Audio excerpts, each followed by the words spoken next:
তুমি কে? তুমি মাছ থেকে মৎস্যকন্যা কিভাবে হয়ে গেলে? আমি জলের মৎস্যকন্যা। তুমি ভয় পেও না, আমি তোমার কোনো ক্ষতি করব না। তুমি আমার বড় মাছটা কি করলে? আমি তো একটু আগেই বড়শিতে একটা বড় মাছ ধরেছিলাম।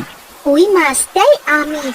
আমি আসলে শিকারীর ভয়ে মাছ রূপ ধারণ করে লুকিয়েছিলাম। তুমি আমাকে ধরতে আবার মৎস্যকন্যা হয়ে গেছি। তাহলে আমি কি আর বড় মাছটা পাবো না? কত কষ্ট করে বড় মাছটা আমি ধরেছিলাম, আর এখন কিনা সেটা হারিয়ে গেল। কেঁদো না তুমি, তোমার কষ্ট আমি বুঝতে পেরেছি। দাঁড়াও, তোমাকে আমি একটা জাদুর জাল দিচ্ছি। এই জাল দিয়ে তুমি প্রতিদিন মাছ ধরতে পারবে। যদি জালে মাছ ধরা না পড়ে?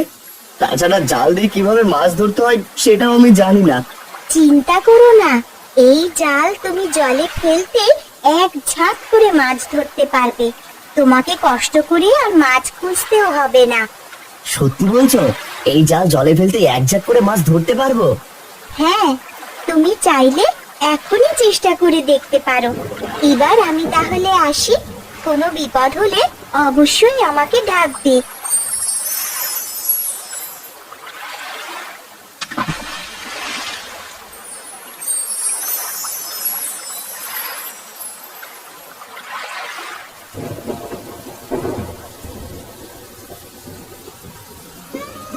গিন্নি, নিমকি, তোরা কোথায়?